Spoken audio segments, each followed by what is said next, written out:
Consider This, a news and information program recorded on the campus of the University of Nebraska at Omaha. From the Fireside Lounge in the Milo Bales Student Center, here is your host, Carol Schrader. Hello and welcome back to the University of Nebraska, Omaha. My guest this week is someone I've been meaning to have on the show, but it's not like you haven't heard from him or seen him. And he represents a group that in most eyes is doing a lot to make Nebraska a healthier place. His name is Mark Welch, and he is the president of GASP. It's always hard for me to say fast, GASP. Group to Alleviate Smoking Pollution of Nebraska. And this has been a busy group the last, well, about 15 years. Since 1988 is when we started to be formed. And you're on a mission. And in fact, when they were trying to decide how to put your website on the air, which people will be able to see throughout the show, they had, GASP and anti-smoking website. And I said, well, that's true. But you also consider yourself pro-health. Absolutely. For a lot of people. But you are considered, you are a target in many people's minds when, the smoking cigarette tax goes up and things like that, because you've been so vocal. Let's talk about your latest effort and how it's ongoing, and then we'll backtrack a little to some of your history. You worked very hard the last couple of years to get a bill passed. Tell me about it. Well, to make all restaurants and other workplaces smoke-free. Nobody, in my opinion, nobody should have to go into a workplace where they have to spend 8 hours a day or more, 5 days a week or more, and breathe air that'll kill them. And that's exactly what's happening in Nebraska in our hospitality industry especially. Restaurants and bars are the smokiest places to work in our state. I think that's a pretty fair statement. And it's a terrible thing. Other states, there's about 9 other states that have either totally made all of their places of work smoke-free. California was the first. Connecticut has done it. Utah has some restrictions. South Dakota has pretty good restrictions. And Florida passed a constitutional amendment by 70% of their citizens said, we want every place to be smoke-free. And many places have gone where the restaurants and or bars are smoke-free. Right. Municipalities. Oh yeah, there's hundreds of municipalities and cities that have totally gone smoke-free in their public places and workplaces. What are the arguments against it? The Restaurant Association has come out against it, and yet you were telling me that the University of Nebraska Medical Center had a study that showed how many restaurant owners? Two-thirds of the restaurant owners in this area in Douglas County want a state law or a city ordinance to make all of their workplaces smoke-free. So it's a level playing field across the board. And no one has a competitive edge or not edge, depending on how you look at the effect of the law. And there really are no good arguments against this. There are lies that the tobacco companies have propagated. One is your business is going to go down 20 to 30% if a municipality or a state makes all workplaces smoke-free, and that's just not true. They've done dozens of studies, scientific studies using sales tax receipts, and every one of them shows either no change in the retail sales in restaurants and bars, or business goes up in a few cases. So it's just crazy to think that business is going to be harmed by doing what should be done, which is to make every workplace a healthier, more comfortable place for everybody to work. Let's separate bars and restaurants for a minute, even though I realize those are workplaces. But as far as the rest of the workplaces in the state, I guess I'm surprised that it's allowed in the workplace. Mm-hmm. There might be a designated area outside or whatever, but just because of so many of our government offices are almost all of them. Campus. All state buildings are supposed to be smoke-free. That law was changed with GASP support back in 1999. And we pushed them 10 feet away from state entrances, 10 feet away from state entrances in 2000. So there's most indoor workplaces are smoke-free now, except for bars and restaurants. You find some exceptions, especially smaller businesses. But by and large, the vast majority of the people in Nebraska are protected from secondhand smoke, or as I like to call it, toxic tobacco smoke pollution. I'll bet you do like a collar pack. But there are there are many studies that if you took all the studies on secondhand smoke, some would show more, some would show a little less. But by and large, you can't really get your hands on one that doesn't show some negative effect. The only ones that don't show a negative effect are, guess what? Paid for by the tobacco companies. They're the only ones that show that, oh, it doesn't hurt anybody. And that's not surprising since they're paying for the study, and whoever, they cherry pick who their researcher is going to be, and that researcher knows where the money's coming from, so they give their client what they want to see. The bill that you've been trying to get through, it's 2 sessions now, right? We've been trying since 1989. The current bill is... The current bill it's on general file right now. It's legislative bill number 546. It's sponsored by Senator Nancy Thompson from Papillion.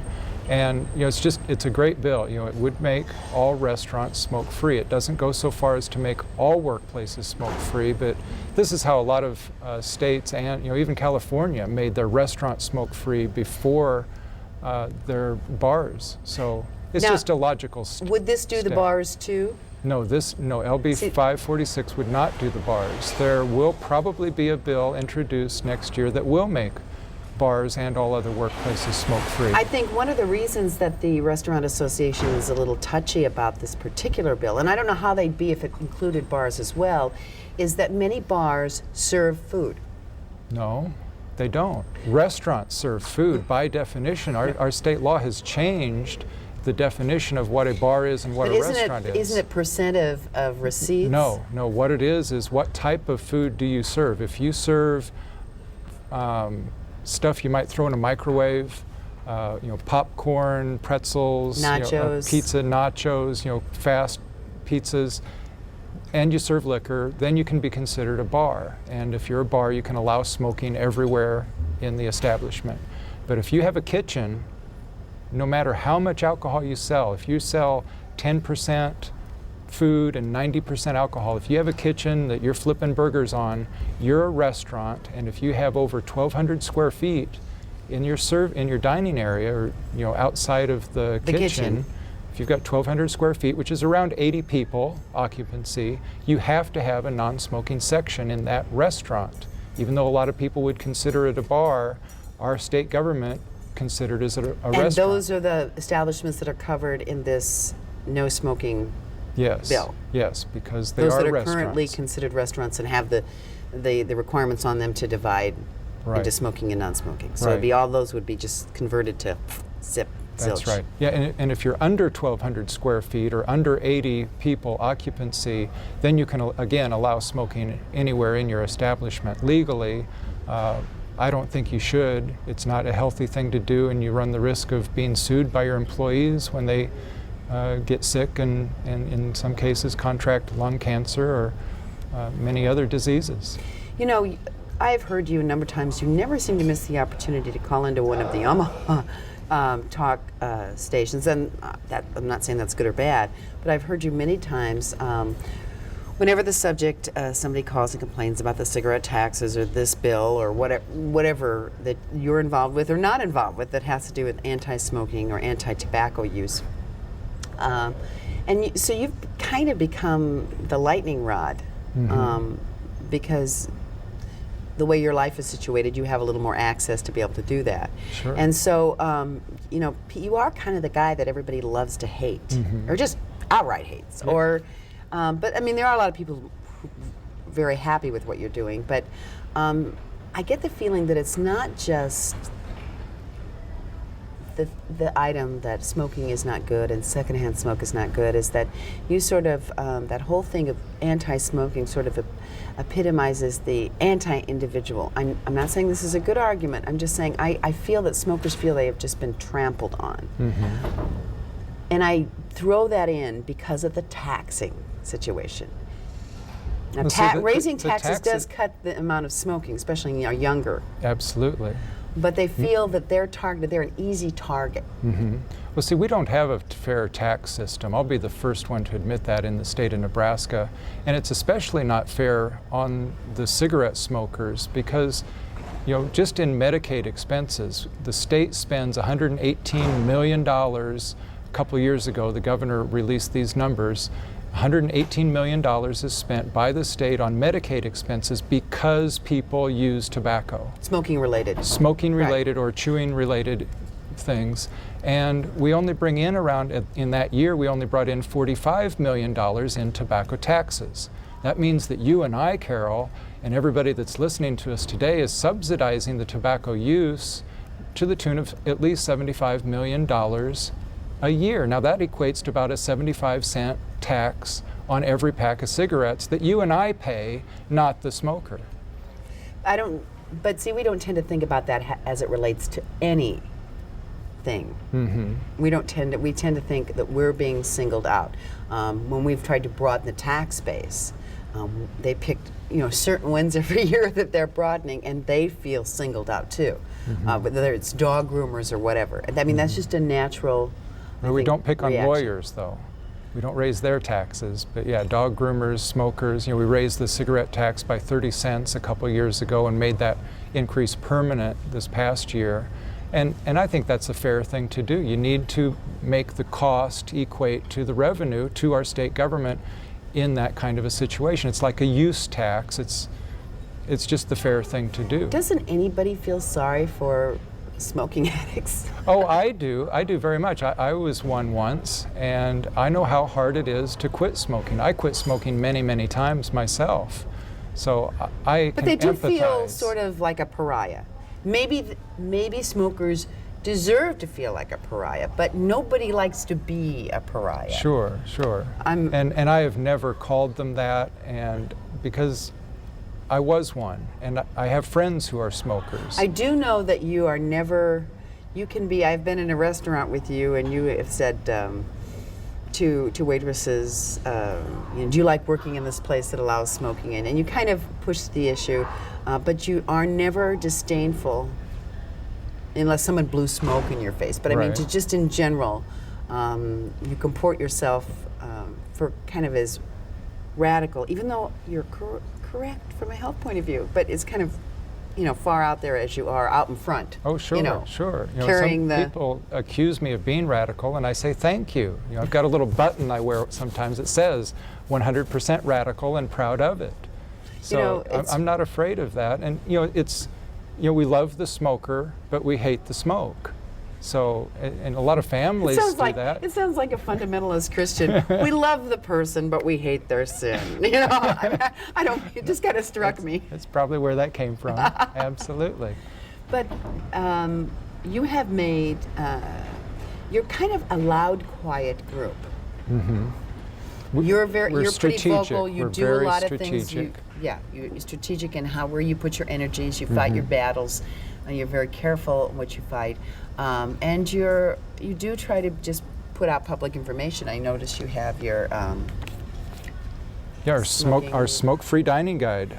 If people are interested in getting that, go to our website. This is for Cass, Douglas, and Sarpy counties. Right. Yeah. This is our latest version. We are in the process today. Actually, we've got over 20 volunteers calling.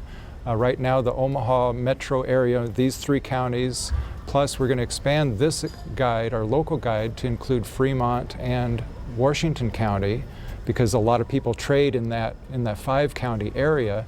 And when we get that done, we're going to expand. We're going to call every restaurant in the state. But you're hoping you don't have to do that. I will get this. We will get that done before the legislature starts next year. And one of the goals for doing that is to be able to go to the legislature and say, look, here's a list of little 1-restaurant towns where these restaurants are already smoke-free, because that's one of the quote-unquote arguments that I hear from the legislature, that, oh, well, it's going to hurt my little town out in western Nebraska. And a lot of towns don't allow smoking in any of their restaurants. Milford, Nebraska, which is my hometown where I grew up, we've got 4 restaurants in that town. All of them are smoke-free. Now, who'd have thunk it? Yeah, exactly. And they're glad that they are. So. What are you going to do after you get every place in Nebraska smoke-free, Mark? Oh, there's still other problems with tobacco. The enforcement will be a problem. I'm working on an issue here in Douglas County right now where I guess by the time this airs it'll be resolved, I hope. But It's in our county offices, in our county buildings, where they're smoking illegally, and they need to stop. And we're taking some action to make that happen. Well, and of course, there's the kids that smoke. That's a problem. Yeah. But when we make every place smoke-free, Carol, the great news about making places smoke-free is 20% of the people who are currently smoking will just quit. And the other 80% that continue to smoke will smoke about 20% less than they do today. That's what Stan Glantz, who's an international researcher on this, has done studies and found that smoking rates decrease a lot faster if you make places smoke-free than if you have huge tax increases. So what GASP has been working on for 15 years now is really the right answer to, we're working on the most strategic thing that we can work on that would have the biggest bang for our buck, is to make places smoke-free. We do work on the tobacco tax, we do work on kids' access to tobacco. and you have done some really terrific things, regardless of whether you're a smoker or not, with regard to kids. Thank you. In terms of, like, in the convenience stores, keeping them out of reach. What are some of the other things? I mean, the list is endless. Oh, we've got a long list on our restaurant guide. Let's see, we could go on and on. We've published our smoke-free dining guide. When we started it, we had 12 smoke-free Tobacco restaurants vending in the machines, state. restricting those. We got rid of half the vending machines back. Geez, that's been almost 10 years Right, ago, I right. think, But I with mean, this Diana is kind of- Shimmick. You kind of one at a time tried to, so you didn't just, you really tried to target the younger person, who first is the sure. one that picks it up early. Daycares, commercial daycares. In 2000, we got a bill passed to make commercial daycares smoke-free. That's amazing that it took that long for It that really to happen. is, and it really is. And what we'll be working on next is to make all in-home daycares smoke-free, because they are not required to be that way right now. Well, you might have a trouble policing that one. I think a lot of parents, when they start to learn that their place is smoke-free, they're going to either demand that they quit or move their kids, because it really is harmful to kids. The SIDS, because of the SIDS effort to get people to put their babies on their back, cuts the rate of SIDS drastically. Incredibly. And the same is true if you stop smoking around those babies. You will cut the rate of SIDS drastically if we could just get parents to quit smoking around their own children. One of the things you say, you love the smoker, but you hate the smoking or the tobacco. One of the things you do, I guess, hate might be a little strong, but that close, is the tobacco companies. Oh, absolutely. They're marketing death and disease to Americans. They're the terrorists that are murdering 400,000 people in this country every year. That's just the smokers. They're murdering by secondhand smoke or toxic tobacco smoke pollution coming off the cigarettes and out of the mouths of the smokers. They're killing around 50 or more thousand Americans every year that didn't choose to smoke. Do you think they're as insidious as they were before? And that's a pejorative word, but I think that we have seen plenty of proof, because they are at least coming out on television commercials and saying that smoking is dangerous to your health. Yeah, it's very interesting that they're doing that now. I think they're doing that more to sway juries over Mitigate their the side. damage in court? 'Cause, yeah, they're suffering. They're getting hundreds of millions of dollars of How much of that have they settlements. actually paid out? Very little. We hear huge settlements, and then they're appealed immediately, and then we never hear anything. So I'm assuming that they're either reversed or reduced drastically. You bet. The multi-state agreement that was settled with 46 states and the tobacco companies, the three big ones at least, that money is coming into the states every year. The state of Nebraska gets around $40 to $50 million every year from that settlement. So that takes care of some of that that's a Medicaid. lawsuit. It can help, but that money should have been used to help kids not start to smoke. It should be used to help prevent people, or to help people like you Hold that thought, because quit. we're going to talk about where that money Okay. has gone. Okay. Hold that thought. I'll hold that. But what amazes me is that, for instance, the alcohol industry. Now, I have been known to have a drink or two. I have less to drink than I did when I was younger, just because I don't do it I have as a well. drink or two a year also. And I enjoy it in the right circumstance. And it isn't a death knell for everyone that continues to have a drink or two. In fact, wine in moderation. Red wine can help your heart. It can help other things too. Sure. So, but it never ceases to amaze me, and you know I have smoked, so. But even with knowing that, it's never has ceased to amaze me from the very beginning when all these figures started coming out that we have not made smoking illegal. Well, it's really hard when Because you've got, it's not healthy to anyone. I mean, Right. I'm not saying we should. It just we make things illegal that, for instance, we're looking at like ephedrine in products, and and some of the things that are sold for bodybuilding. I mean, we're taking a look at some of these things that aren't covered by the FDA or whatever, and we're stepping in those circumstances, which. Steroid use. Let's take that. That's a legal drug, but Sure.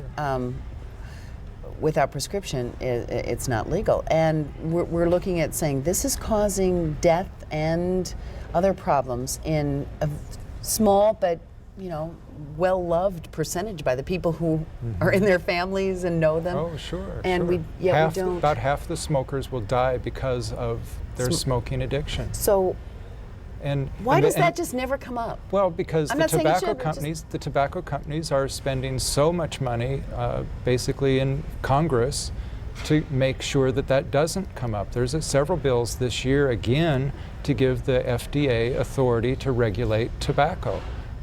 Congress has said to the FDA, you can't do that. You cannot regulate it. And this year there's some more movement, and I am very hopeful that it will get passed this year, next year, to give the FDA authority over tobacco so that we can force retailers to check ID. Right now we really can't. We've got a very weak law in Nebraska when it comes to businesses that continually to sell tobacco to minors. You can really only go after the clerk, not the business that allows that, and in some cases I think encourages that to continue. Although I have seen much more often with much, kind of an exponential increase in the last few years in places I've been to.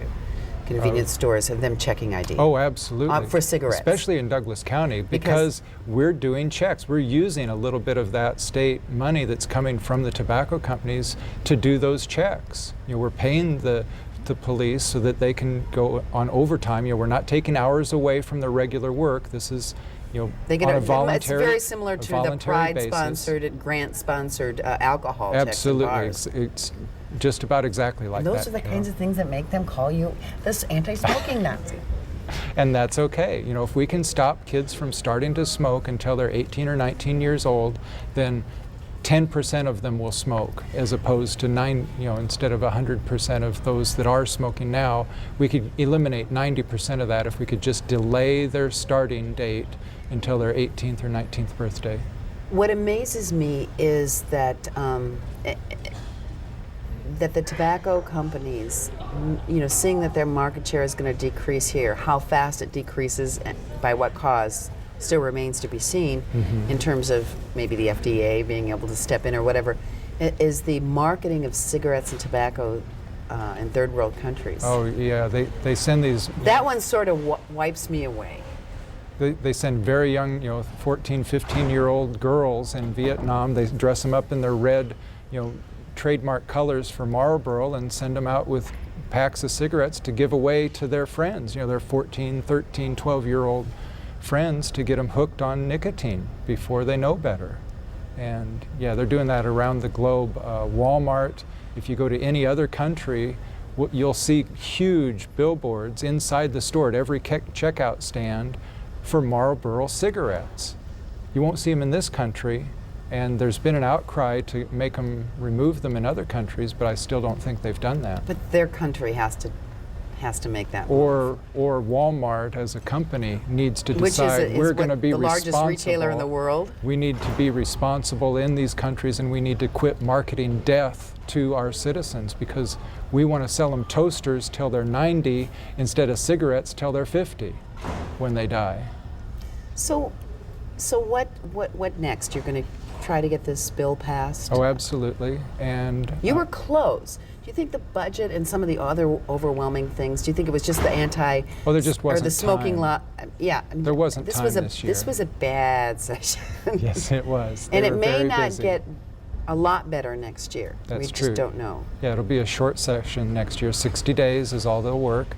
But this bill is out of committee. It's on general file. It's waiting to be debated. There are a couple of other bills, the handgun bill, and I can't think of the other one, but very controversial issues. The concealed carry gun bill, yeah. Bill, which will be scheduled in front of it, I believe. But this is right near the top. You've sort of earned, the bill has sort of earned its place in, in the pecking order of being voted on in final discussion. And as you and many of your listeners know, Grand Island actually voted on this issue as a city ordinance several years ago and came very close to getting it passed in Grand Island.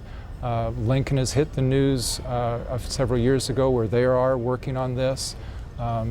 I know of several other cities, I'm not at liberty to say now, that are working on this as well. So this is a big issue.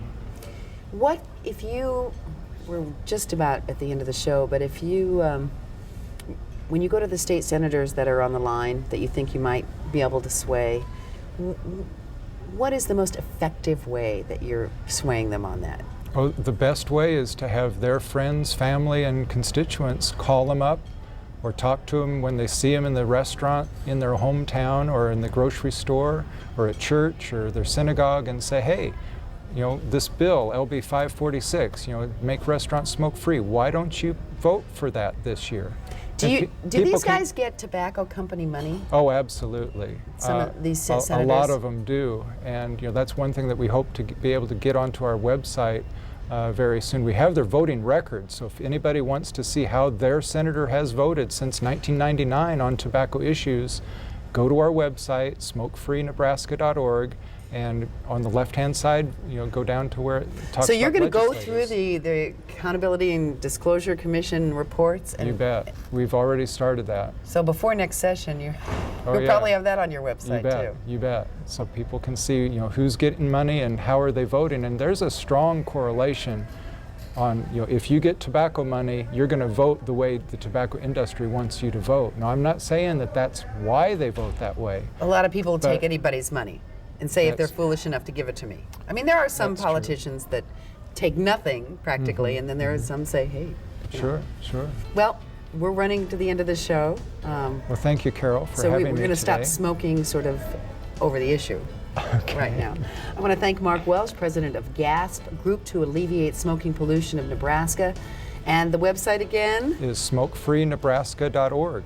All easy spelled out. It's long, but easy to remember. Tell your friends and family. And I'll tell you that our website is unotv.unomaha.edu. You can check out our old shows, and you'll be able to see this show or refer to someone else if they'd like to hear what Mark has to say. Thanks for joining us. See you next week.